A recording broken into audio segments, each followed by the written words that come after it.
हरे कृष्णा कृष्ण कृष्ण हरे हरे, हरे राम राम राम हरे हरे। ओम नमो भगवते वासुदेवाय। ओम नमो भगवते वासुदेवाय। ओम नमो भगवते वासुदेवाय। मदेक बंधो मत संगिना मदगुरो मन महाधना मन्निशितारका मद भाग्य मद आनंद नमोस्तुते। नारायणं नमस्कृत्यं नरं चैव नरोत्तमं देवीं सरस्वतीं व्यासं ततो जयमुदीरयेत्। नष्टप्रायेषु अभद्रेषु नित्यं भागवत सेवया भगवती उत्तमा श्लोके भक्तिर्भवति नैष्टिकी। मूकं करोति वाचालं पङ्गुं लङ्घयते गिरिं यत्कृपातमहं वन्दे परमानन्दमाधवम्। कृष्णाय वासुदेवाय देवकीनन्दनाय च नन्दगोपकुमाराय गोविन्दाय नमो नमः। नमः पङ्कजनाभाय नमः पङ्कजमालिने नमः पङ्कजनेत्राय नमस्ते पङ्कजाङ्घ्रये। बोलो श्रीमद्भागवतम की जय, श्री गोपाल की जय, श्री राधा माधव की जय। हरे कृष्णा। सभी भक्तों का आज के श्रीमद् भागवतम सत्र में बहुत बहुत स्वागत है। हम श्रीमद् भागवतम के द्वितीय स्कंद के अंदर दूसरा अध्याय पढ़ रहे हैं, जिसका शीर्षक है हृदय में भगवान। और इसका शीर्षक यथार्थ रूप में इस तरह प्रकट होता है कि इसके अंदर भगवान जो हमारे हृदय के अंदर है परमात्मा के रूप में, उनके बारे में विवरण आया है और किस तरह से योगी उन पे ध्यान लगा करके लब्धुक शांति स्थिति को प्राप्त करता है। और वो दो मार्ग बताए गए इसके अंदर, एक तो जो भक्त का मार्ग है जो डायरेक्ट जाता है, और दूसरा क्रम मुक्ति का मार्ग है जो एक स्टेप करके जाता है। तो वो इस अध्याय में हमने अब तक पढ़े हैं।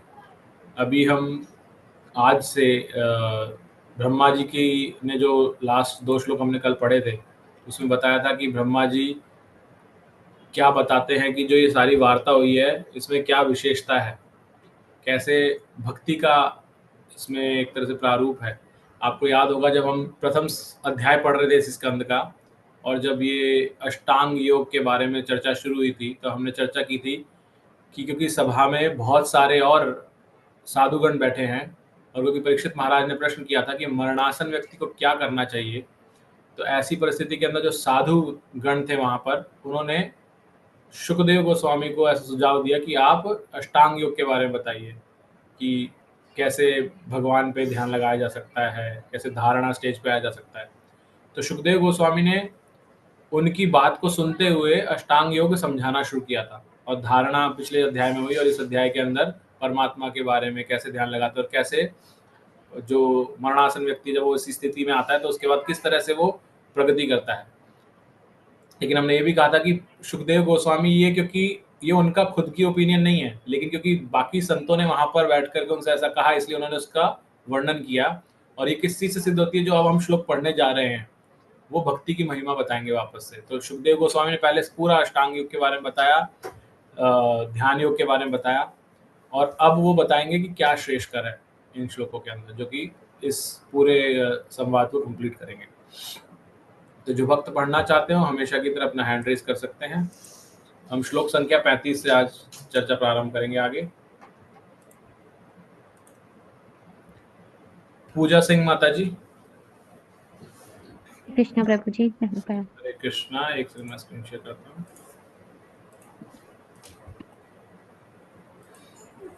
हाँ माता जी पढ़िए।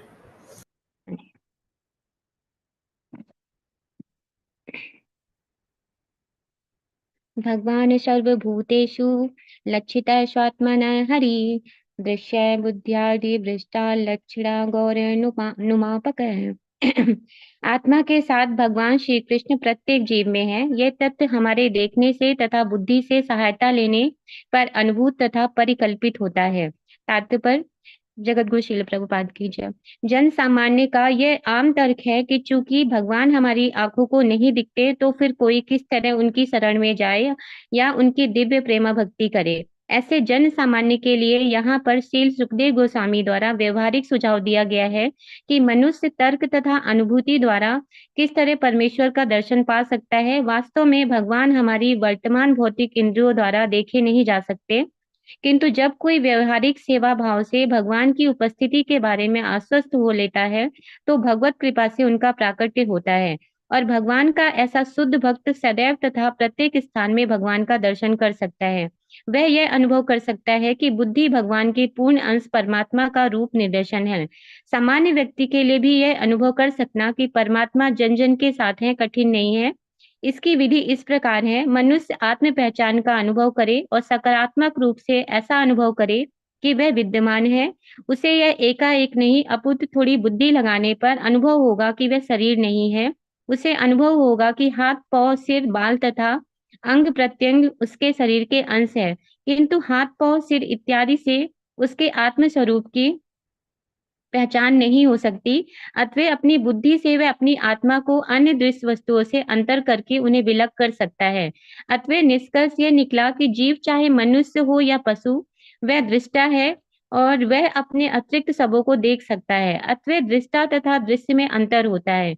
अब थोड़ी बुद्धि लगाने पर हम ये मान सकते हैं कि जो जीव अपने से दूर वस्तुओं को साधारण दृष्टि से देखता है, वह स्वतंत्र रूप से देख या चल नहीं सकता।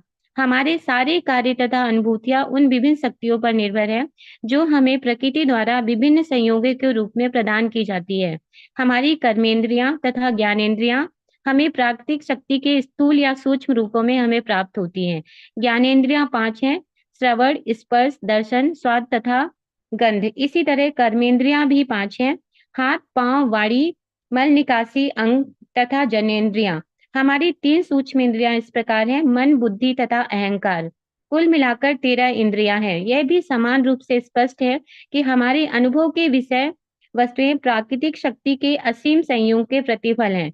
चूंकि इससे यह सिद्ध हो जाता है कि सामान्य जीव अनुभव या गति के मामले में स्वतंत्र नहीं है और हमारा अस्तित्व प्रकृति की शक्ति द्वारा प्रतिबंधित है, अतः हम इस निष्कर्ष पर पहुंचते हैं कि जो देखता है, दृष्टा है, वह आत्मा है तथा वृद्धावस्था की सीमित स्थिति के साथ हमारे असंतोष द्वारा परिलक्षित होता है।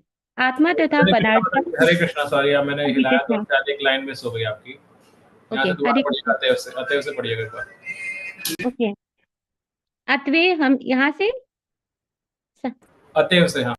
ओके, अतः हम इस निष्कर्ष पर पहुंचते हैं कि जो देखता है वह आत्मा है तथा हमारी समस्त इंद्रियां एवं अनुभव के विषय भौतिक है।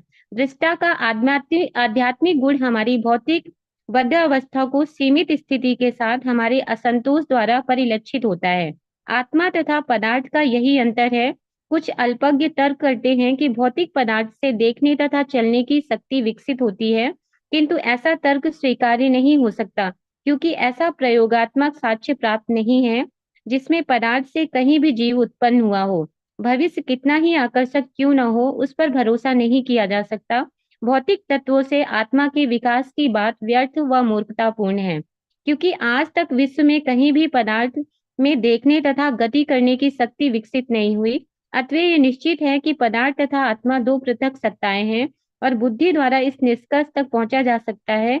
अब हम इस बात पर आते हैं कि जो वस्तुएं थोड़ी बुद्धि लगने पर दिखती हैं, वे चलित नहीं हो सकती, जब तक कि हम किसी को बुद्धि का प्रयोगकर्ता या निर्देशन स्वीकार न कर लें।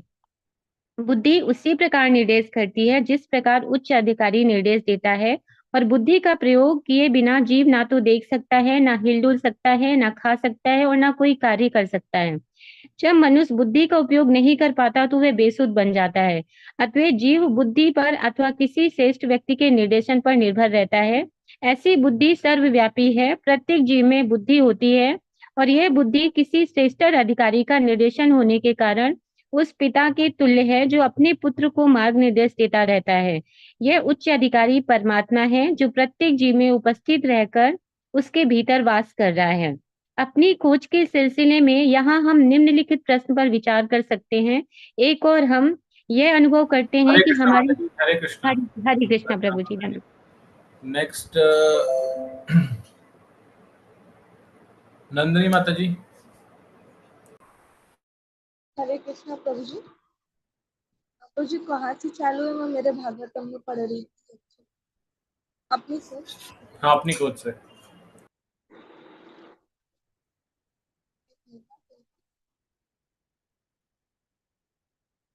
अपनी खोज के सिलसिले में यहाँ हम निम्नलिखित प्रश्न पर विचार कर सकते हैं। एक और हम यह अनुभव करते हैं कि हमारी सारी अनुभूतियां तथा कार्य प्रकृति की व्यवस्था द्वारा नियंत्रित है। तो भी हम ऐसा अनुभव करते हैं और कहते हैं मैं देख रहा हूँ या मैं कर रहा हूँ। अतएव हम कह सकते हैं कि हमारी ज्ञानेंद्रियां तथा कर्मेंद्रियां गतिशील हैं, क्योंकि हम अपनी पहचान भौतिक शरीर के रूप में कर रहे हैं और परमात्मा हमारी इच्छा अनुसार हमारा मार्गदर्शन कर रहे हैं, तो हमारी इच्छा के अनुसार हमें फल दे रहे हैं। बुद्धि के रूप में परमात्मा के मार्गदर्शन का लाभ उठाकर हम यह अध्ययन करते रहते हैं और अपने निष्कर्ष पर पहुंचते हैं कि मैं शरीर नहीं हूँ। या हम झूठी पहचान करते रह सकते हैं और अपने को ही स्वामी तथा कर्ता मानते रह सकते हैं। हमारी स्वतंत्रता इतनी ही है कि हम अपनी इच्छा को अज्ञान अज्ञान भौतिक भ्रांत धारणाओं की ओर या सही आध्यात्मिक धारणा की ओर ले जाएं। हम परमात्मा को अपना मित्र तथा मार्गदर्शक मानकर तथा उसी पर अपनी बुद्धि लगाकर असली आध्यात्मिक धारणा प्राप्त कर सकते हैं। परमात्मा तथा आत्मा दोनों ही आत्मा है, अतएव दोनों के गुण एक से है और वे पदार्थ से भिन्न हैं। लेकिन परमात्मा तथा आत्मा समान स्तर पर नहीं हो सकते, क्योंकि परमात्मा निर्देश देता है या बुद्धि प्रदान करता है और आत्मा उस निर्देश का पालन करता है, जिससे सही ढंग से कार्य संपन्न होते हैं। व्यक्ति पूर्ण रूप से परमात्मा के निर्देश पर आश्रित रहता है, क्योंकि देखने, सुनने, सोचने, अनुभव करने तथा इच्छा करने इत्यादि में वह पद पद पर परमात्मा के निर्देश का पालन करता है। जहाँ तक सामान्य ज्ञान का प्रश्न है। हरे कृष्ण माता जी। हरे कृष्ण। नेक्स्ट फतेह प्रभु जी। हरे कृष्ण प्रभु जी।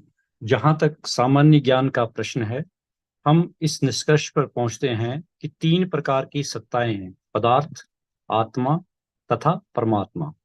अब यदि हम श्रीमद् भगवद गीता या वैदिक ज्ञान में प्रवेश करें तो हम यह भी समझ सकेंगे कि ये तीनों सत्ताएं अर्थात पदार्थ, व्यक्तिगत आत्मा तथा परमात्मा सभी पूर्ण पुरुषोत्तम भगवान पर आश्रित हैं।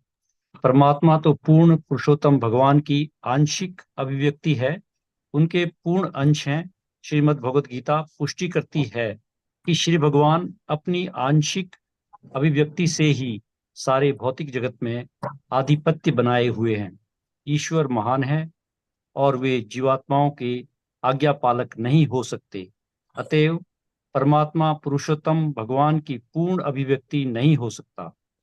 जीवात्मा द्वारा परमात्मा की अनुभूति किया जाना आत्म साक्षात्कार का शुभारंभ है और इस आत्म साक्षात्कार की प्रगति होने से मनुष्य बुद्धि द्वारा, मान्य शास्त्रों द्वारा तथा मुख्यतया भगवत कृपा द्वारा पूर्ण पुरुषोत्तम भगवान की अनुभूति कर पाने में सक्षम होता है। श्रीमद् भगवत गीता भगवान श्री कृष्ण की प्रारंभिक अवधारणा है और श्रीमद् भागवतम उसके आगे ईश विज्ञान की व्याख्या है। अतएव यदि हम अपने संकल्प में दृढ़ रहें तथा उसी शरीर रूपी वृक्ष में आसीन बुद्धि के निर्देशक की कृपा की याचना करें, जो पक्षी रूप में अन्य पक्षी के साथ आसीन है, जैसा कि उपनिषदों में कहा गया है, तो वेदों में दी गई सूचनाएं हमारे समक्ष स्पष्ट हो जाएंगी और तब पूर्ण पुरुषोत्तम भगवान वासुदेव को समझने में कोई कठिनाई नहीं होगी। अतएव बुद्धिमान व्यक्ति बुद्धि के ऐसे उपयोग से अनेक जन्मों के पश्चात भी वासुदेव के चरण कमलों की शरण ग्रहण करता है, जैसा कि श्रीमद् भगवद गीता के 7वें अध्याय के 19वें श्लोक में पुष्टि हुई है। हरे कृष्णा प्रभु जी। हरे कृष्णा। हरे कृष्णा प्रभु जी, धन्यवाद। हरे कृष्णा प्रभु जी। यस प्रभु जी, हरे कृष्णा। मेरा सभी साधकों से निवेदन है कि पढ़ने में जल्दी ना करें। जैसा फतेह प्रभु ने अभी पढ़ा है बड़े शानदार तरीके से, धीरे धीरे। इसमें कोई कंपटीशन नहीं हो रहा है कि हम आधा मिनट में पढ़ दें कि 35 सेकंड में पढ़ दें। कृपया धीरे धीरे पढ़ें। फतेह प्रभु ने बहुत शानदार तरीके से एक एक अक्षर समझ में आया। इसी तरह से पढ़ने का प्रयास करें सभी लोग। धन्यवाद। करेक्ट, धन्यवाद प्रभु जी। क्योंकि मैंने भी ऐसा अनुभव किया कि जब जब हम, और ये सबके लिए ही है, क्या है इसमें, जब हम तेज पढ़ते हैं तो हमें खुद भी समझ में नहीं आता और बाकी लोग भी समझ नहीं पाते उस चीज़ को। लेकिन जब हम आराम आराम से पढ़ते हैं तो एटलीस्ट कुछ जाने लगता है अंदर। अगेन है सब भगवान की कृपा, जितना वो जाएंगे उतना ही अंदर जाएगा, उससे ज़्यादा जाएगा नहीं इवन पढ़ते हुए भी। तो जो हमने यहाँ पढ़ा उस पर चर्चा करने की कोशिश करेंगे। अगेन बहुत लंबा तात्पर्य था इस श्लोक का, और तात्पर्य लंबा होने का कारण क्या है, क्योंकि इस श्लोक में प्रभुपाद जी ने जो भगवत गीता के अंदर बहुत सारे बेसिक फंडामेंटल्स की बात की है वो यहाँ पर इस श्लोक के अंदर समझाया है। क्योंकि श्लोक क्या बता रहा है, श्लोक बोल रहा है आत्मा के साथ भगवान श्री कृष्ण प्रत्येक जीव में है। यह तथ्य हमारे देखने से और बुद्धि से सहायता लेने पर अनुभूत और परिकल्पित होता है। तो प्रभुपाद ने ये कैसे हमें समझ में आ सकता है, कैसे बुद्धि के द्वारा हम समझ सकते हैं, तो उसको बिल्कुल फंडामेंटल तरीके से समझाया, बहुत बेसिक तरीके से, जो बिल्कुल अनपढ़ है, जिसको कुछ समझ में नहीं आ रहा उसको समझ में आता है। और यही भगवत गीता में प्रभुपाद जी ने हर श्लोक के अंदर ऐसे किया है। भागवतम को हमेशा बताया जाता है कि भगवत गीता के हायर स्टडी है, जो यहाँ पर भी आई थी एक लाइन। तो इस वजह से अब तक इतनी गहराई में, इतना बेसिक लेवल पे नहीं समझाया था, क्योंकि एक्सपेक्टेड था कि सब लोग वो पढ़ के आ रहे हैं। लेकिन कई बार भक्त डायरेक्ट भी पढ़ते हैं इसको, जैसे हमारे साथ भी कई भक्त हैं, तो उनके लिए ये सुंदर तात्पर्य प्रभुपाद जी ने दिया, जिससे कि आपको बेसिक्स क्लियर हो सके। तो हम यहाँ देखते हैं कि हमें यहाँ बताया गया कि स्टार्टिंग प्रभुपाद जी ने ये की कि जनरली सब लोग क्या कहते हैं कि भगवान हमें आंखों से दिखते ही नहीं है, तो हम कैसे उनकी शरण ग्रहण करें, राइट। तो प्रभुपाद जी ने बताया कि यहाँ पर सुखदेव गोस्वामी हमें ये बता रहे हैं कि अगर हम तार्किक बुद्धि का प्रयोग करें तो हम अनुभूत भी कर सकते हैं और परमेश्वर के दर्शन भी पा सकते हैं, लेकिन उसको लॉजिकली आपको सोचना पड़ेगा साथ में। और विशेष तौर पर जब आप वो समझेंगे और उसके साथ में जब आप सेवा करनी प्रारंभ करेंगे भगवान की, तो आप भगवान को अपने पास उपस्थित भी पाएंगे, भगवान आपके समक्ष प्राकट्य भी होंगे भगवान। ये कई बार हमारे आचार्य और जो सीनियर भक्त हैं वो बताते हैं कि जिस तरह से हम देखते हैं कि जो घी होता है वो दूध के अंदर ही होता है, लेकिन वो सामने नहीं दिखता हमें, राइट। तो घी को निकालने के लिए आपको पहले दूध की प्रोसेसिंग करनी पड़ती है, दूध से दही बनाना पड़ता है, दही बनाने के बाद उसको मथना पड़ता है, मक्खन बनता है, मक्खन बनने के बाद में उसके बाद में उसकी आगे की स्टेज आती है, और जब उसको आप प्रॉपर प्रोसेसिंग करते हैं तब उसमें से घी प्रकट होता है। लेकिन अगर कोई हम जन सामान्य से पूछे कि हमारे पास भौतिक ज्ञान बोले या बोले लॉजिक है, तो अगर कोई आपको दूध दिखा के पूछे क्या इसमें घी है, आप यही कहेंगे हाँ है, लेकिन वो दिखाई तो नहीं दे रहा, तो आप कहेंगे भाई वो प्रोसेस फॉलो करो तो आपको दिख जाएगा इसके अंदर। सिमिलरली हमारे आचार्य बताते हैं कि भगवान भी हैं, लेकिन अगर आप प्रोसेस फॉलो करेंगे तो आपको भगवान के दर्शन भी होंगे, और वो प्रोसेस भक्तिमय सेवा है भगवान की, तब हमको वो दिखेंगे। फिर हमें बताया गया आगे कि जो बुद्धि हमारे पास है वो परमात्मा के रूप में हमारा निर्देशन करती है, क्योंकि हमारे शरीर के अंदर जो हमारा जो भी हम कार्य कर रहे हैं या मैं अभी बोल रहा हूँ, ये कहाँ से हो रहा है, बुद्धि निर्देशित कर रही है मेरी अलग अलग इंद्रियों को कि तुम अब ये बोलो, आंखों को बोल रही है अब ये पढ़ो, और अब फिर वो साथ में प्रोसेस कर रही है और फिर बुलवा रही है। तो ये कहाँ से हो रहा है, ये सब निर्देशन जो चल रहा है बुद्धि, ये परमात्मा का एक अंश मात्र है, तो वो डायरेक्शन देती है हमें ये सब करने के लिए। और फिर वो बताते हैं प्रभुपाद जी कि अगर हम थोड़ी बेसिक बुद्धि लगाएं, हमें बोलते हैं ये, क्योंकि फंडामेंटल पे जाना बेसिक्स में ABCD के ऊपर, तो सबसे पहले समझना पड़ेगा हम कौन है, राइट। हम कौन है, हम भगवान की तो बातें कर रहे हैं, हम भागवत पढ़ रहे हैं, लेकिन हम कौन है। अगर हम इस पर बेसिक बुद्धि लगाएं, हमें कहेंगे कि ये मेरा हाथ है, ये मेरे बाल हैं, ये मेरी आंखें हैं। तो जब मैं ये बोल रहा हूँ तो ये मेरे हैं, इसका अर्थ कि मैं ये आंखें हाथ पैर नहीं हूँ, अर्थात मैं शरीर नहीं हूँ, मैं शरीर से कुछ भिन्न हूँ। तो जब हम इस जिज्ञासा पहुंचते हैं और ये समझने लगते हैं कि हमें शरीर नहीं है तो हम कौन है, तो हमने आध्यात्मिक जर्नी शुरू कर दी। जो हम स्पिरिचुअलिटी बोलते हैं, आध्यात्मिक ज्ञान बोलते हैं, उसका अर्थ है कि अपने आप को समझने की चेष्टा करना, उस मार्ग पे निकलना। तो हमने वो जर्नी प्रारंभ कर दी, और जब हम ऐसा करना शुरू करते हैं तो हमें दिखता है कि हमारा जो असली अस्तित्व है वो आत्मा है, और जो भगवत गीता के अंदर भगवान द्वितीय अध्याय के अंदर बताते हैं, और आत्मा ही सारे कार्य करा रही है। और उसमें फिर प्रभुपाद जी बताते हैं कि 3 चीजें हो जाती हैं टोटल। हम कौन है? हम है दृष्टा, जो देख रहे हैं, जो चीजों को अनुभव कर रहा है, राइट। लेकिन क्या है वो चीजें? उसको बताया गया प्रकृति, या जो हमें इंद्रियों के द्वारा प्रकृति की जो शक्तियां जो इंद्रियों के माध्यम से पता चल रही है, जो यहाँ बताई भी गई हैं कि 5 कर्मेंद्रियां हैं, 5 ज्ञानेंद्रियां हैं और 3 सूक्ष्म इंद्रियां हैं, जो हमने पहले भी कई बार चर्चा की है। ज्ञानेंद्रिय क्या है? जिससे हमें ज्ञान मिलता है, किसी भी तरह का ज्ञान। अब मैं मुंह से बोल रहा हूं तो ये मेरे मुख से जा रहा है, लेकिन आपके कान में जा रहा है ये। तो श्रवण इंद्रिय जो उसको बोलते हैं, वो एक ज्ञान का स्रोत हो गई, तो आप श्रवण कर रहे हैं। इसी तरह से जब हम किसी तरह अलग अलग तरह की चीज को, जूते पहनते हैं, जूते काटते हैं, कोई कपड़े बहुत सॉफ्ट लगते हैं, बिस्तर में लेटते हैं, बहुत अच्छा सॉफ्ट वो है, तो जो ये स्पर्श की फीलिंग है, सॉफ्ट होना, हार्ड होना, नुकीला होना, चुभने वाला होना, ठंडा होना, गर्म होना, ये क्या है? ये भी ज्ञान है। किसी चीज को हाथ लगाने से पता चलता है अच्छा ये तो ठंडा है, ये तो गर्म है। तो ये स्पर्श इंद्री के द्वारा हमें ज्ञान प्राप्त हो रहा है। फिर तीसरा हमारे नेत्र हैं, जो देखते हैं कि सामने क्या हो रहा है, क्या नहीं है। तो दर्शन एक तीसरी इंद्री हो गई। और चौथी इंद्री, जब हम कुछ खाते हैं, खट्टा, मीठा, तीखा, अगेन यहां से भी आपको ये सब स्वाद पता चलता है। तो स्वाद हो गई हमारी चौथी ज्ञानेंद्री। और नासिका से हमें गंध पता चलती है कि कोई गंदी गंदी गंध है, कोई अच्छी गंध है, कोई बहुत प्लीजेंट है। तो वो हमें ज्ञान कहाँ से पता चल रहा है कि अभी आपके पास किचन में स्मेल आ रही है, ये तो फलानी सब्जी बन रही है। तो आपको उस सब्जी का ज्ञान कहाँ से हुआ? अपनी नासिका के माध्यम से। तो ये 5 ज्ञानेंद्रिय बताई गई हैं, इसलिए इनसे हमें ज्ञान मिल रहा है। जितना भी जगत में ज्ञान है, वो ज्ञान इन 5 ज्ञानेंद्रियों के द्वारा हमें मिल रहा है। फिर बताई गई कर्मेंद्रियां, यानी कि जो कर्म करती हैं। वो क्या क्या है? हाथ, हम कुछ भी कार्य करते हैं हाथों से करते हैं, पैरों से करते हैं, चलते हैं। जिह्वा, जो हमारी कंठ से वाणी निकल रही है, उससे करते हैं।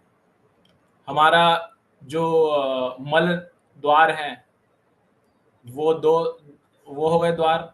और जनेंद्रियां हमारी, तो ये सब क्या है? ये कर्म कर रही हैं, किसी ना किसी रूप में कोई कर्म कर रही है। तो ये 5 कर्मेंद्रियां बताई गई।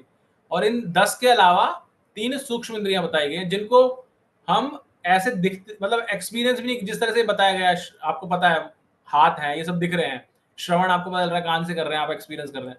लेकिन 3 ऐसे हैं जो कि दिखते नहीं है, बिल्कुल सूक्ष्म है। वो क्या है? मन, बुद्धि और अहंकार।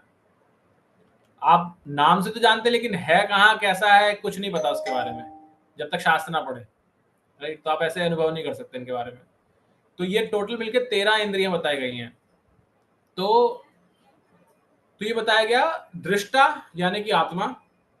दूसरी हुई प्रकृति, जो कि दृश्य है, जो इन इंद्रियों के माध्यम से दृश्य बनती है। और तीसरा बताया गया परमात्मा। तो ये 3 मिलकर के पूरे जगत, एक जो हमारा अनुभव है उसके लिए कार्य करती है। तो इसमें दृष्टा तो देखता है, दृश्य भौतिक प्रकृति है जिसको वो भोग कर रहा है या अनुभव कर रहा है उसको। और परमात्मा वो बुद्धि का गाइडेंस कर रहे हैं, जो हम बता रहे हैं किस तरह से क्या करना चाहिए। अगेन इसके अंदर ये भी बहुत इंपॉर्टेंट समझना कि हमें अल्प स्वतंत्रता प्रदान की गई है। अल्प स्वतंत्रता का अर्थ क्या है? कि हम क्या देखना चाहते हैं, क्या नहीं देखना चाहते। ये जो ज्ञानेंद्रियां हैं, इन ज्ञानेंद्रियों के माध्यम से हम क्या करना, क्या ज्ञान प्राप्त करना चाहते हैं। जो कर्मेंद्रियां हैं, उनके माध्यम से हम क्या कर्म करना चाहते हैं, ये हमें स्वतंत्रता दी है। लेकिन वो किस तरह की कर्मेंद्रियां, ज्ञानेंद्रियां होंगी, ये हमें स्वतंत्रता नहीं है। जैसे कि अगर एक छिपकली के शरीर में गया जीव, आत्मा एक छिपकली के शरीर में गई, दृष्टा तो वही है, लेकिन उसका अनुभव, एक्सपीरियंस बदल गया। अभी आप हाथ से खाते हैं, तब आपको अपनी जिह्वा से ही खींच करके कीड़े को पकड़ के खाना पड़ेगा, तो आपकी जो अल्प स्वतंत्रता है वो क्या हो गई कि आपके पास अब हाथ खाने के लिए नहीं है जो मनुष्य शरीर में थे, आपके पास 2 पैरों की जगह 4 पैर हो गए और आपको जिह्वा का प्रयोग करना है, पकड़ना भी उसी का, हाथ भी वही कार्य करेगा और करना है। अब लेकिन क्या खाना है क्या नहीं खाना वो आपकी स्वतंत्रता है। तो इस तरह से ये अल्प स्वतंत्रता हमें प्रदान की गई है।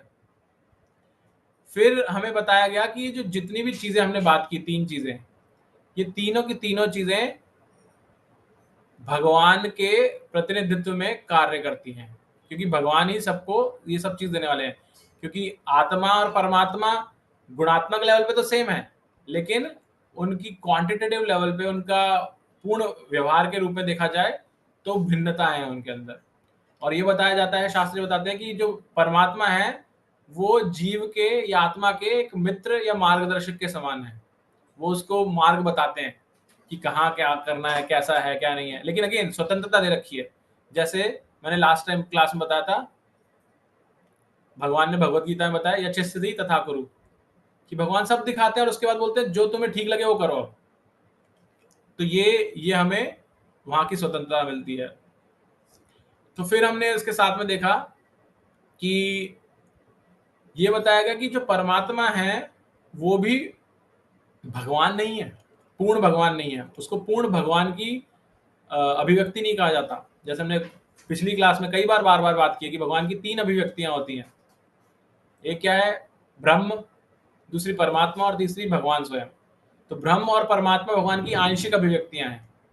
तो वो भगवान के डायरेक्शन या भगवान को पूर्ण रूप से आप अनुभव नहीं कर सकते परमात्मा के रूप में।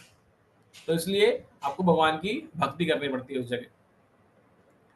फिर हम आगे देखते हैं कि अंत में हमें बताया गया कि हमारा जो उपनिषद है वो बताते हैं कि एक वृक्ष है, शरीर रूपी ये वृक्ष है, इस वृक्ष के ऊपर 2 पक्षी बैठे हुए हैं। जैसे आम के ये आती है कि एक वृक्ष के ऊपर 2 पक्षी हैं और एक पक्षी आम खा रहा है और दूसरा पक्षी सिर्फ उसे देख रहा है। और जो आम खा रहा है वो अपने मित्र को जो उसके साथ बैठा है उसकी तरफ देख भी नहीं रहा है, जबकि वो जो बैठा है वो उसकी देखभाल के लिए बैठा है वहां पर और इंतजार कर रहा है कि कब मेरी तरफ पलट के देखेगा। तो ये जो उपमा है ये हमारे शरीर के साथ दी जाती है, जिसमें शरीर को वृक्ष बताया गया है और जो 2 पक्षी हैं वो आत्मा और परमात्मा है। और दृष्टा या भोक्ता जिसको हम इस शरीर के अंदर रहते हुए करते हैं वो हम स्वयं है, जो वो उस फल को खा रहे हैं, यानी कि अपने कर्म कर रहे हैं। परमात्मा हमारे साथ बैठे मित्र के रूप में, और वो इंतजार कर रहे हैं कब हम उनकी तरफ देखेंगे, कब उनको अनुभव करेंगे हम कि वो हमारे साथ है। तो और वो हम सब अपने कर्म करते हुए अलग अलग योनियों में भटकते जा रहे हैं। कभी इस फल पे इस वृक्ष पे फल खाते हैं, कभी दूसरे वृक्ष पे चले जाते हैं, और वो हमारा जो साथी पक्षी है वो हमारे साथ साथ जाता है सब जगह। तो ऐसा है इस पूरे श्लोक के तात्पर्य बताया। किसी कुछ ऐड करना है या कोई जिज्ञासा?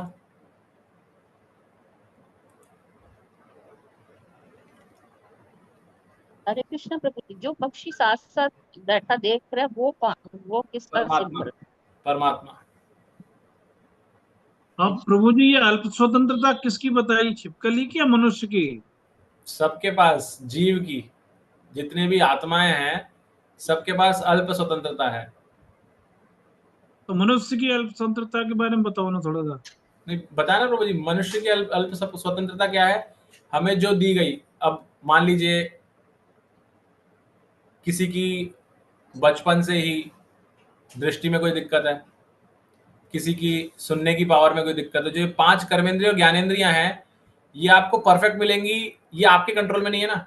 ये तो जब जन्म होता है उसके बाद में हमें पता चलता है, अरे बहुत भगवान का धन्यवाद करते हैं, बच्चा एकदम स्वस्थ पैदा हुआ है। बच्चा अगर रोता नहीं है तो डॉक्टर जानबूझ के चूटी मारता है उसको कि ये इसकी वो इंद्री वर्क कर रही है नहीं कर रही, राइट। तो वो क्या शरीर के अंदर ये जो इंद्रियां हैं इनमें से कितनी किस प्रमाण में मिलेंगी ये हमारे कंट्रोल में नहीं है, लेकिन हमारे कंट्रोल में क्या है, जो हमें मिल गई इंद्रियां उनका प्रयोग कैसे करना है। अच्छा, जैसे 5 इंद्रिय, कर्मेंद्रियां, ज्ञानेंद्रियां सही मिल गई तो वो अल्प स्वतंत्रता नहीं है उसकी फिर? नहीं, अल्प स्वतंत्रता अल्प इसलिए है क्योंकि पूर्ण स्वतंत्रता तो हम गाइड कर सकते थे ना।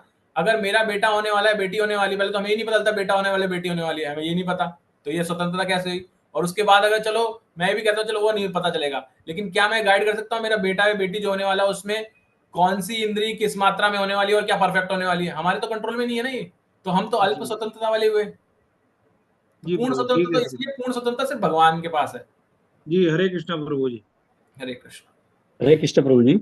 यस इसमें प्रभु जो दो पक्षियों का उदाहरण है, जी। इसमें दूसरा जो परमात्मा है, जो साक्षी है, ये वेट कर रहा है कि ये दूसरा पक्षी देखें, यानी कि आत्मा हम उनकी तरफ देखें तो क्या फिर उसके साथ उड़ जाए, कैसे, व्हाट विल वी डू, क्या हाँ मतलब यहाँ पर क्या हो?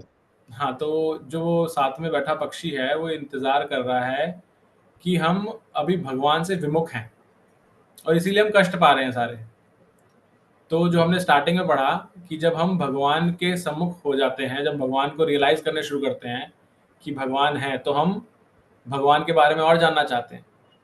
अच्छा, मेरे साथ में मेरा मित्र है, लेकिन ये क्या करता है, क्या इसको पसंद है, मैं कैसे, मेरा इसके साथ संबंध क्या है, क्या मैं साख्य भाव में हूँ, क्या मैं दास्य भाव में हूँ, मुझे एज ए आत्मा मुझे इसके साथ कौन से भाव में आदान प्रदान करना पसंद है, इसका पूर्ण स्वरूप क्या है, मैं इसको कैसे जान सकता हूँ। तो फिर वो सब जिज्ञासाएं शुरू होती है। तो ये जो हम श्लोक पढ़ते हैं ना भगवत गीता का, जो इसमें बताया भी है, जो हमने कई बार बोला है, मनुष्यानाम बहुनाम जन्म नामन्ते ज्ञानवान माम प्रपद्यते वासुदेवम सर्वमिति सहमात्मा सुदुर्लभा। तो वो रियलाइजेशन स्टेट आती है जब वो ये समझने लगता है कि मेरा मित्र मेरे साथ बैठा हुआ है, तो वो उसको अप्रिशिएट करने लगता है कि अच्छा, मैं किसी भी योनि में जाऊं ये तो मेरे साथ ही रहता है हर समय, तो इससे अच्छा मेरा मित्र तो कोई भी नहीं हो सकता, तो मैं कैसे इसके साथ अपना संबंध और सुदृढ़ करूं। तो वो भक्ति योग की प्रक्रिया है। फिर धन्यवाद तो प्रभु जी। रियलाइजेशन फर्स्ट स्टेप है, उसके बाद फिर भक्ति योग शुरू होता है। हरे कृष्णा प्रभु हरे जी। कृष्ण। यस प्रभु जी, हरे कृष्णा। इस वाले उदाहरण को हम इस तरह से कह सकते हैं कि अर्जुन से भगवान कह रहे हैं, गीता का वो प्रसंग आता है वापस, भगवान कहते हैं अर्जुन से, अर्जुन तेरे और मेरे बहुत सारे जन्म हो चुके हैं, लेकिन मैं उनको जानता हूं, तू नहीं जानता। इसका तात्पर्य यह है अर्जुन अगर सोचे तो, कि भगवान हमारे ऊपर निरीक्षण हमेशा करते रहते हैं। जब निरीक्षण हमारे बारे में कर रहे थे तभी तो हमारे लिए कह रहे हैं कि तू उस समय नहीं था या तेरे को जानकारी नहीं है, मुझे मालूम है। इसका मतलब हम भगवान के निरीक्षण में हमेशा ही रहते हैं। ये एक से संबंधित हो सकता है। हाँ करेक्ट। तो अगर आपको इस तरह समझ में आ रहा है तो हाँ, वैसे भी आप इसको कनेक्ट कर सकते हैं, राइट। और यही जब हम, आपको याद होगा हमने श्रवण की प्रक्रिया के बारे में बात की थी, हमने बोला था पहले अच्छे से श्रवण करना, उसके बाद मनन करना, और मनन के बाद निधिध्यासनम करना। तो निधिध्यासनम ये है कि आपने जो अलग अलग पढ़ाई की है, पढ़ रहे हैं, अलग अलग चैप्टर्स पढ़ रहे हैं, हमने भगवत गीता पढ़ी, भागवत पढ़ी, उनको कैसे आप कोरिलेट कर रहे हैं आपस में। तो जैसे जैसे वो आती तो आप निधिध्यासनम कर रहे हैं, आप श्रवण की एक हायर स्टेज पे आ रहे हैं। हरे कृष्ण प्रभु जी। हरे कृष्ण माता जी। प्रभु जी, ये जो दो पक्षियों का उदाहरण है, इसको मतलब जो दो तरह से आपने बताया वो भी है, और इसको ऐसे भी समझ सकते हैं कि जैसे कि हर व्यक्ति ये समझता है कि मुझे देखने वाला कोई नहीं है, मतलब हम जो कर रहे हैं, लेकिन वो जो हर टाइम परमात्मा हमारे आत्मा के साथ बैठे हुए हैं, वो हमारी एक एक बात को देखते हैं। और जब हमारा मन कई बार कहता है कि हमारे दो मन हो रहे हैं, एक मन कह रहा है ये कर ले, एक मन ही कर, तो उससे भी मतलब ये कि परमात्मा हमें मतलब गलत करने से रोकते हैं, या वो बताते हैं कि ये गलत है, ये सही है, लेकिन हम उनका कहना नहीं मानते, उनकी तरफ देखते नहीं, उनकी गाइडेंस को सुनते नहीं, और अपनी मतलब अपने मन की करते हैं। ये भी मतलब हो सकता है इसका। यस यस, बिल्कुल हो सकता है, करेक्ट। ठीक है। ये भगवत गीता के अंदर श्लोक आता है ना, उपद्रष्टा अनुमंता च, हमने पहले भी इस पर चर्चा की है, जब हमने बोला था कि परमात्मा कैसे बिग बॉस की तरह है, हमने इस पर चर्चा की थी। हरे कृष्ण प्रभु जी। हरे कृष्ण माता जी। ऐसे भी सुना है, बहुत सारी कथाओं में भी सुना है कि जो ईश्वर है वो हमेशा चेतना मतलब हमारा दृष्टा के रूप में हमारे साथ रहते हैं, और उन्हें बुद्धि जो हमें मिली है वो यही सोचने के लिए उन्होंने इतनी बुद्धि दी है कि सही और गलत की हम पहचान कर पाए, लेकिन और इसीलिए वो हमें छूट भी देते हैं। वो हमने शायद पीछे पढ़ा भी था, हमें ध्यान आ रहा है मुझे, कि भगवान हमेशा हमें स्वतंत्रता देते हैं कि हम क्या करें और क्या ना करें। अब ये हमारे ऊपर वो छोड़ देते हैं कि हम सही मार्ग पे जा रहे हैं, लेकिन जब हम गलत मार्ग पे जाते हैं तो वो सिर्फ नोट करते रहते हैं, वो हमारी चीजें। राइट, यस माता जी। इवन जब हम भगवत गीता पढ़ते हैं उसके अंदर चतुश्लोकी गीता जिसको बोलते हैं, अहम सर्वस्व प्रभुओ, तो भगवान वहां पे पहले बताते हैं कि मैं ही सब कुछ हूँ, सब कुछ करने वाला हूँ। फिर भगवान बताते हैं जो ये समझ जाता है कि मैं ही हूँ सब कुछ करने वाला, वो मुझे ही भजता है और मेरी पूजा करता है, मुझे ध्याता है और मेरी कथाओं में आनंद लेता है ऐसे भक्तों के साथ में। और फिर भगवान बोलते हैं कि जब ऐसा करता हुआ मुझे हमेशा ही मेरी भक्ति करता रहता है प्रेम से, तो फिर भगवान बोलते हैं ददामी बुद्धि योगम तम, ये न माम उपयांति थे, फिर मैं उसको बुद्धि प्रदान करता हूँ उसके बाद में। किस चीज के लिए बुद्धि देता हूँ? कि वो मेरे पास कैसे वापस आ सकता है। तो पहले ही जो आपके पास स्टार्टिंग में बुद्धि मिल रही है, जब परमात्मा हम बता रहे हैं, तो जैसे माता जी ने बताया हमें सही गलत पता चलता है। और वो सही हमेशा क्या होगा जगत के अंदर, जीवन में सही वो होगा जो हमें भगवान से जोड़ने के लिए। कोई भी आपके पास कार्य अगर मार्ग में दो रास्ते दिख रहे हैं कि ये करूं या ये करूं, आप उसमें ये जज कीजिए क्या इससे मैं भगवान के नजदीक जाऊंगा या दूर जाऊंगा। अगर दूर जाने वाला तो गलत है, अगर नजदीक जाने वाला है तो वो सही मार्ग है। तो भगवान हमें और हायर लेवल पे जाने के बाद बुद्धि योग प्रदान करते हैं जिससे कि हम भगवान से जुड़ सके। ठीक है, ओके ओके। तो हरे कृष्णा। सुमन जी, आपका कोई प्रश्न है? हरे कृष्णा, आप अनम्यूट हैं, कृपया म्यूट कर लीजिए अगर आपको कोई जिज्ञासा नहीं है तो। ओके, तो आइए अब हम अंतिम श्लोक पढ़ेंगे इस अध्याय के। तो जो भक्त पढ़ने के लिए हैं रेडी, उनसे अनुरोध है हैंड रेज रखें। नेक्स्ट हेमलता माता जी। हरे कृष्णा प्रभु जी, हरे कृष्णा। सभी को दंडवत प्रणाम।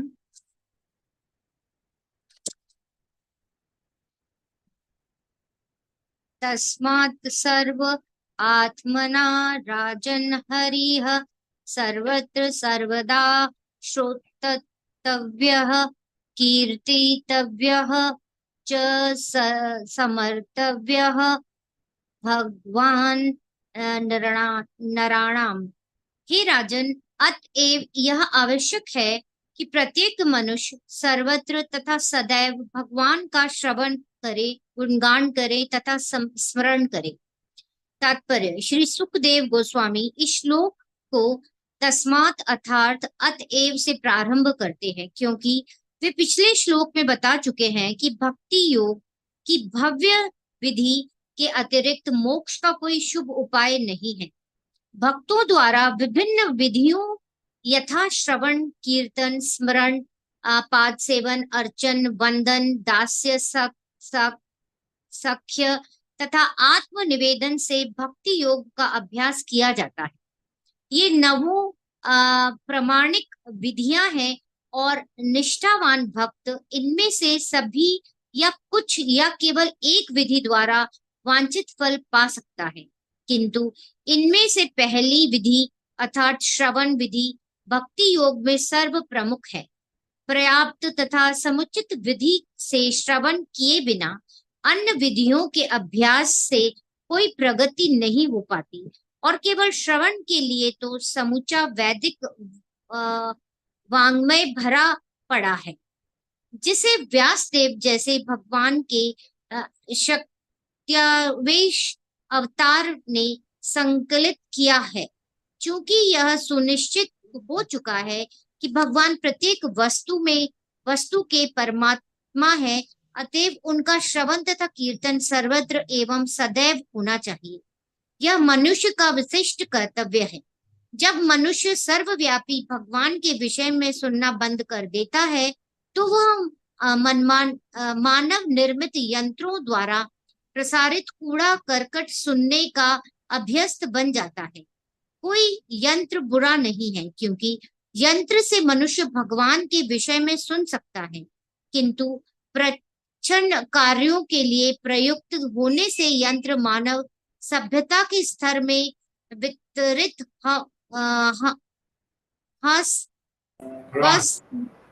ला रहा है।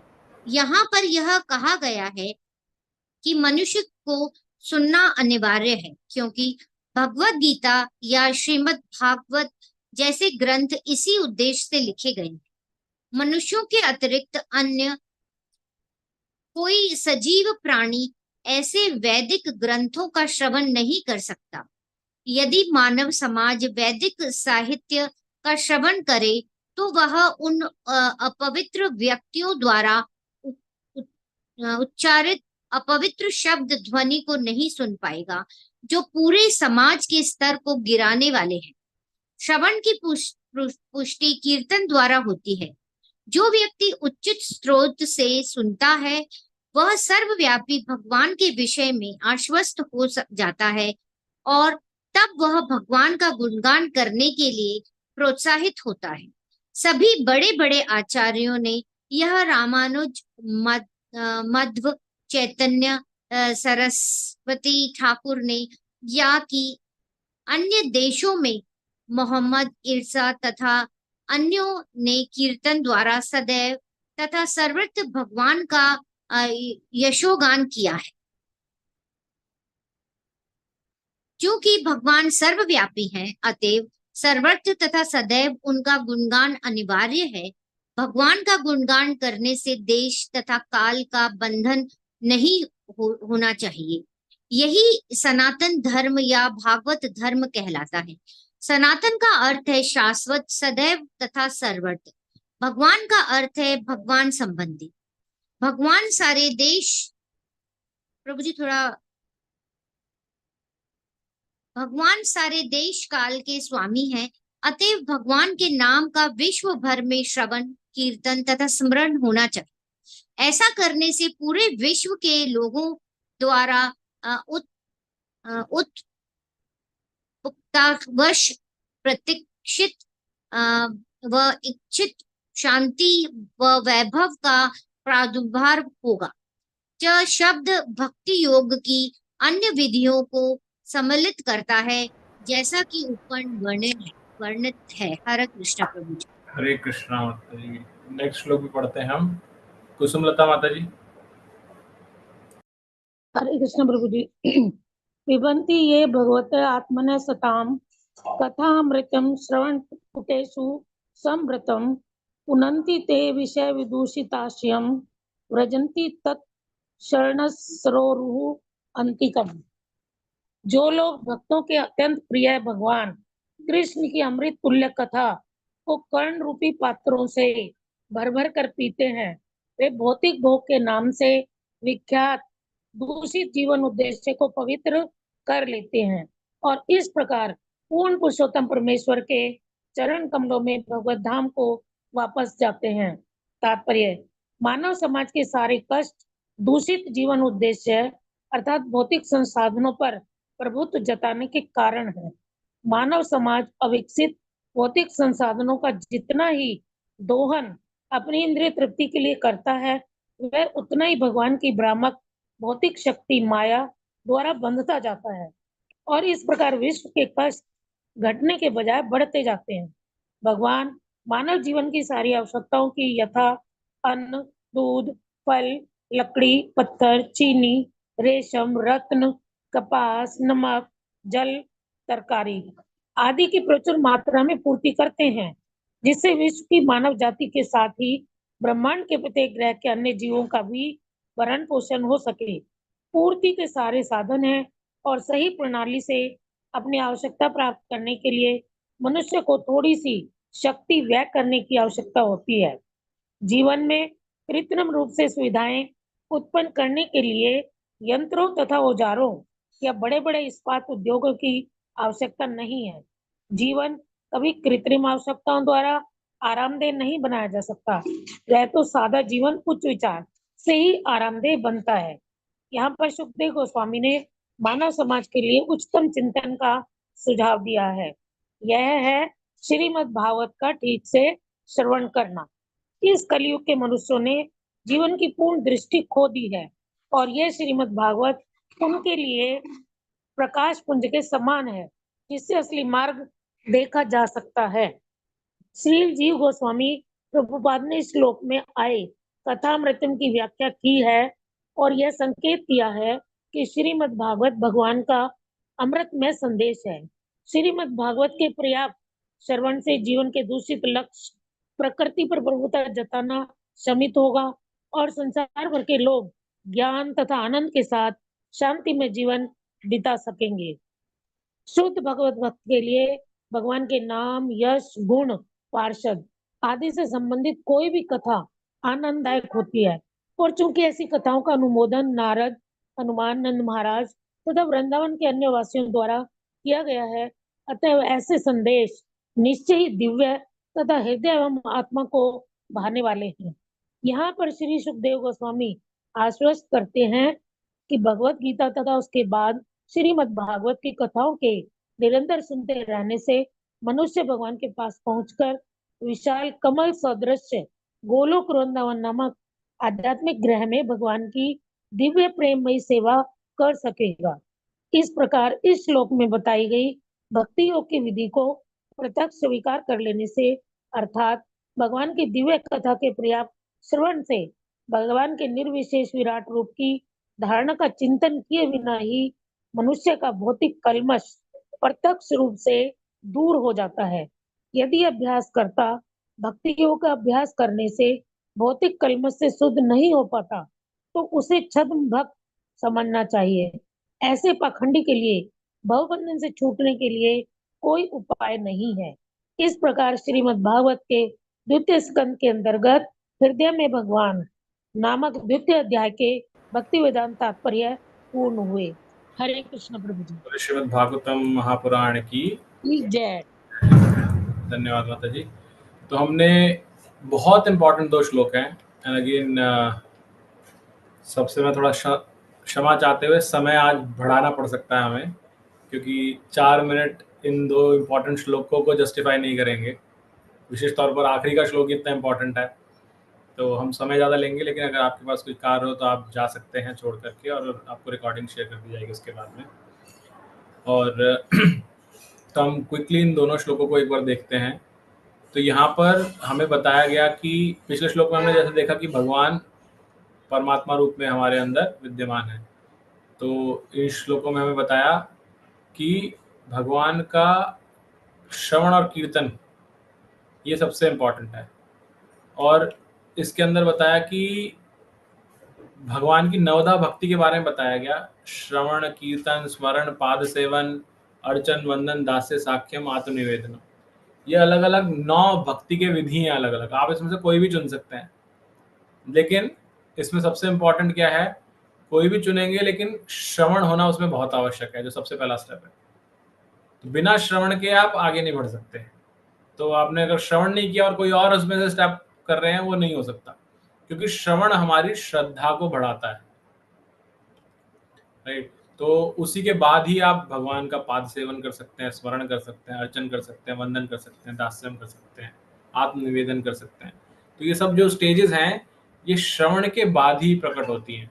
तो श्रवण को सबसे फंडामेंटल बताया गया है इस श्लोक के अंदर कि आपको श्रवण तो शास्त्रों का करना ही करना है। और इसी तरह से यहाँ पर व्यास देव ने इन ग्रंथों की रचना भी इसीलिए करी, जितने भी वैदिक ग्रंथ हैं और विशेष तौर पर भागवतम की, कि जितने भी जीव हैं इसका श्रवण करें और श्रवण हमेशा वो श्रवण और कीर्तन करते रहें ताकि वो भवबंधन से मुक्त हो सके। तो साथ में बताया गया कि कोई भी यंत्र जो है, जैसे अगर हम बोलें कि चाकू अच्छा होता है बुरा होता है, चाकू को अच्छा या बुरा नहीं बोला जा सकता, क्योंकि चाकू का प्रयोग क्या हो रहा है उस पर डिपेंड करता है वो अच्छा है बुरा है। एक अगर डॉक्टर के हाथ में चाकू होगा तो वो अच्छा है, और अगर वही चाकू एक डाकू के हाथ में है तो बुरा है। तो प्रयोग के ऊपर है। तो इस तरह बताया गया कि जो हम मानव इस जगत में आए हैं और हम जब भगवान के बारे में सुनना बंद कर देते हैं तो हम जो ये यंत्र बनाते रहते हैं अलग अलग, और इसमें सब कचरा भरा रहता है, क्योंकि हमने भगवान से तो डिस्कनेक्ट हो गए। तो अगर हम उसी यंत्र को भगवान के लिए प्रयोग करेंगे तो अच्छी चीज़ है। फॉर एग्जाम्पल, अभी हम लैपटॉप में बैठे हुए हैं, लैपटॉप या मोबाइल के अंदर वो एक यंत्र है, उसके अंदर बहुत सारी और चीज़ें हैं करने के लिए, लेकिन अभी जैसे हमने बताया अगर वो भगवान से जुड़ी नहीं है तो वो सब कूड़ा करकट है, उसको बताया गया, और वो गलत मार्ग है, उसको नहीं हमें अपनाना चाहिए। लेकिन अगर आप उसमें भागवत श्रवण कर रहे हैं, भगवत गीता श्रवण कर रहे हैं, यूट्यूब में जाके उन्हीं चीज़ों को सुन रहे हैं, तो क्या है, वो उस यंत्र का सदुपयोग है, तो भगवान से उसको जोड़ रहे हैं। तो यहाँ ये बताया गया, और ये बताया गया कि मनुष्य को सुनना बहुत आवश्यक है, और इसी के लिए भगवत गीता और भागवत ये ग्रंथ बने, और इसीलिए हम भी बार बार इन्हीं 2 ग्रंथों के श्रवण की बारे में बात करते हैं। फिर हमारे जितने भी पूर्ववर्ती आचार्य हुए हैं वैष्णव संप्रदाय में तो हैं ही, रामानुजाचार्य, मध्वाचार्य, चैतन्य महाप्रभु, लेकिन इसके अलावा भी अगर हम बाकी धर्मों में देखें, पैगंबर मोहम्मद साहब या ईसा मसीह को देखें, तो उन्होंने भी आकर के भगवान का सदा कीर्तन ही किया। और कीर्तन का अर्थ ये नहीं है कि मंजीरे लेकर के कीर्तन करना, ये जानना आवश्यक है कि कीर्तन का अर्थ है भगवान का गुणगान करना। तो ईसा मसीह ने आकर के भगवान के बारे में इंस्ट्रक्शंस दिए, भगवान क्या चाहते हैं हम सबसे, वो बताया। ऐसे ही मोहम्मद जी ने भी बताया, लेकिन उसके साथ में उनके साथ उस टीचिंग को फॉलो करना इंपॉर्टेंट है। लेकिन जब हम उसका अपभ्रंश कर देते हैं और उनको कुछ और बना देते हैं और उसको फिर धर्म की आड़ दे देते हैं, वो गलत हो जाती है। क्योंकि एक्चुअल धर्म क्या है, जैसे हमने पहले ही पढ़ा था प्रथम स्कंद के अंदर, सवय पुंसाम परो धर्म यतो भक्ति अधोक्षते। सभी जीवों का सबसे बड़ा धर्म क्या है, जो धर्म है बड़ा क्या, जो धर्म है हर जीव का, वो क्या है, भक्ति करना अधोक्षजे की, यानी कि भगवान की भक्ति करना, कृष्ण भगवान की भक्ति करना। ये सभी का धर्म है, जिसको सनातन धर्म बताया गया। तो सनातन धर्म या भागवत धर्म क्यों बोला जाता है इसको, क्योंकि ये देश काल के बंधन में नहीं बंधा हुआ। आप, ये हमेशा से शाश्वत है, कभी नहीं समाप्त होता, हर जगह है ये। और आप भगवान की जहां भी गुणगान करेंगे, वो उस स्थिति के अंदर आपके लिए बेस्ट है। तो अगर पूरा जगत, प्रभुपाद जी बताते हैं, अगर पूरा जगत भगवान को स्वामी स्वीकार करके उनका ही श्रवण कीर्तन और स्मरण करे, तो क्या होगा, पूरे जगत के अंदर जो हम चाह रहे हैं, जिसके लिए हमने यूनाइटेड नेशन बनाया कि शांति फैले और वैभव फैले, तो वो होना शुरू होगा। लेकिन उसके लिए हमें पहले फंडामेंटल सही करने होंगे, यानी कि हमें भगवान को स्वीकार करना होगा और उनका फिर गुणगान करना प्रारंभ करना पड़ेगा, श्रवण और कीर्तन, तब होगा ये। फिर अंतिम बहुत सुंदर श्लोक है, ये बताया गया कि जब कोई, इसमें क्या, मैं श्लोक पढ़ता हूं पहले, श्लोक इंपॉर्टेंट है। जो लोग भक्तों के अत्यंत प्रिय भगवान कृष्ण की अमृत तुल्य कथा को कर्ण रूपी पात्रों से भर भर के पीते हैं, मतलब कितना पोएटिक है कि भगवान की कथा को बताया गया अमृत तुल्य, और हमारे जो कान हैं इनको बताया कर्ण रूपी पात्रों से हम भर भर के पी रहे हैं, क्योंकि वो क्या है, अमृत, अमृत को तो पिएंगे, तो उसको हम कर्णेंद्रियों के माध्यम से पी रहे हैं। वे भौतिक भोग के नाम से विख्यात दूषित जीवन उद्देश्य को पवित्र कर लेते हैं। मतलब हम जो, हमारे अंदर जो भौतिक कलमश फैले हुए हैं, वो सब साफ हो जाते हैं, और इस प्रकार पूर्ण पुरुषोत्तम परमेश्वर के चरण कमलों में भगवत धाम को वापस जाते हैं, और वो भगवान के धाम को वापस जाते हैं। सिर्फ किससे, भगवान की कथाओं से, के श्रवण से, और वो भी श्रवण भी भर भर के श्रवण करने से, कोई लिमिट नहीं है इसके अंदर। तो ऐसा करने से ये श्लोक के अंदर बताया गया। तो ये बताया गया कि जो हमारे जो कष्ट है जीवन के अंदर, वो कष्ट सिर्फ इसलिए आ रहे हैं कि हम स्वयं को प्रभु मानते हैं। हम समझते हैं कि जितना भी संसाधन है, ये सारे संसाधन जो प्रकृति से हमें मिले हैं, ये सब हमारे हैं, और हम इनका दोहन करेंगे, हम इनका शोषण करेंगे। जब ऐसा करते हैं तो हर स्टेप के साथ हम भगवान की प्रकृति या माया के चक्र में फंसते जाते हैं, और फंसते जाते हैं तो हम कष्ट भोगते रहते हैं यहाँ पर, और हमारे कष्ट बढ़ते जाते हैं।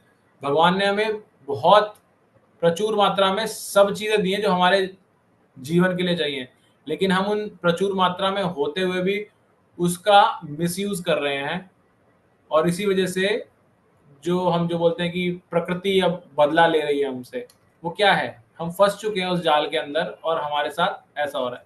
अभी भी अगर हम भगवान की शरण ले, और जैसे प्रभुपाद जी बताते हैं, हम शोषण करना बंद करके सिर्फ ये सोचे कि मेरा इस जो प्रकृति में भगवान ने दिया है, मेरा शेयर उसमें से कितना है, सिर्फ मैं उसका प्रयोग करूं, और वो भी भगवान को अर्पित करते हुए उसको स्वीकार करूं और कृतज्ञता प्रकट करूं। तो जब ऐसा करूंगा तो मैं, जो प्रभुपाद जी बताते हैं, सादा जीवन उच्च विचार की ओर बढ़ रहा हूं, और साथ साथ ये करते हुए मैं श्रीमद् भागवत का श्रवण कर रहा हूँ, क्योंकि श्रीमद् भागवतम को बताया गया कि इस कलयुग के अंदर मनुष्यों ने अपनी दृष्टि खो दी है, हमें कुछ दिखता नहीं, हमारा उजाला चला गया नेत्रों से। तो हमें मार्ग दिखाने के लिए कौन है? पूरा अंधेरा है इतना, तो मार्ग दिखाने के लिए भागवत रूपी टॉर्च है जो हमें मार्ग दिखा रही है, या प्रकाश पुंज जैसा यहाँ बताया गया था, तो हमें मार्ग दिखा रही है। और यहाँ कथामृत बोलने के लिए भागवत को क्यों बोला गया? क्योंकि भागवत अमृतमय है। इसका संदेश हमने भागवतम का जो प्रथम स्कंद के प्रथम अध्याय का 3रा श्लोक था, पिबत भागवतम रसमालय। ये भागवत जो है ये ऐसा फल है, एक तो कल्प वृक्ष का फल है। कल्प वृक्ष क्या है? जो सारी कामनाओं को पूर्ण करता है, तो उसका फल कैसा होगा? वो तो और पावरफुल होगा। और वो जो फल है, ऐसा हमारे जो शिक्षा गुरु बताते हैं कि ये फल जो है ये ऐसा फल है जिसमें एक भी बीज नहीं है, तो आपको टेंशन लेने की, मुंह में बीज आएगा, आपको सोचना ही नहीं है। और दूसरा, जनरली फलों के ऊपर हम रस वाले फल सोचे तो संतरा है, मौसमी है, इन पे छिलका है बहुत मोटा जो कड़वा है, वो बोलते हैं इसके छिलका भी नहीं है इस फल के ऊपर, ये पूरा रस से भरा हुआ, पूरा बिना छिलके के, बिना बीज के, आप इसको जितना मर्जी खाइए, जैसा मर्जी खाइए। तो ऐसा इसको पिबत भागवत रसमालय, इसलिए इसको पीना पड़ता है, कर्णेंद्रियों के द्वारा पिया जाता है। तो ये इस श्लोक में भी वही चीज आई है यहाँ पर। तो ये बताया गया कि जो भगवान के शुद्ध भक्त हैं उनके लिए भगवान का जो अलग अलग चीजें हैं, भगवान का खुद, भगवान का नाम, उनका यश गुण, उनके पार्षद, उनके भक्त, उन सब की जो कथाएं वो बहुत मोहक लगती हैं, उनको अट्रैक्ट करती हैं। और भगवान, क्योंकि आते भगवान क्यों हैं यहाँ पर? हमें अट्रैक्ट करने के लिए, ताकि हम भगवत धाम वापस जा सकें। और सुखदेव गोस्वामी ने यहाँ पर एक बहुत इंपॉर्टेंट लाइन बताई है जो हम सबके लिए बहुत ही पावरफुल लाइन है। वे बोलते हैं कि भगवत गीता तथा भागवत की कथा को अगर हम निरंतर सुनते रहते हैं तो मनुष्य भगवान के पास पहुंचकर विशाल कमल सदृश गोलोक वृंदावन में भगवान की दिव्य प्रेमा भक्ति कर सकेगा। तो सिर्फ ये 2 ग्रंथ अगर हम निरंतर अच्छे से पढ़ते रहेंगे, श्रवण करते रहेंगे, खुद अध्ययन करते रहेंगे इनका, तो ये गारंटीड है कि हम भगवत धाम, भगवान के गोलोक वृंदावन में जाएंगे और वहां पर भगवान की दिव्य प्रेमा भक्ति करेंगे। तो ये हमें यहाँ बताया गया। और ये बताया गया कि अगेन लास्ट में कंक्लूड करते हैं, जैसे मैंने स्टार्टिंग में बताया था कि पहले भगवान के अष्टांग योग के बारे में बताया, भगवान के परमात्मा स्वरूप के बारे में बताया, भगवान के निर्विशेष स्वरूप के बारे में बताया, विराट स्वरूप के बारे में, राइट। तो ये बताया कि अगर हम भगवान को, जो भक्ति योग है वो है भगवान को प्रत्यक्ष रूप में स्वीकार करना, और वो क्या है? भगवान की दिव्य कथाओं के अंदर जब हम श्रवण करते हैं तो फिर वो जो निर्विशेषवादी रूप है, जो कि बहुत कठिन मार्ग है, उस मार्ग की आवश्यकता नहीं। हम उसके बिना ही अपने जो कलमश हैं, जो हमारे अंदर अनर्थ हैं, उनको साफ कर पाएंगे और हम भगवत धाम जाने के लिए योग्य बन पाएंगे।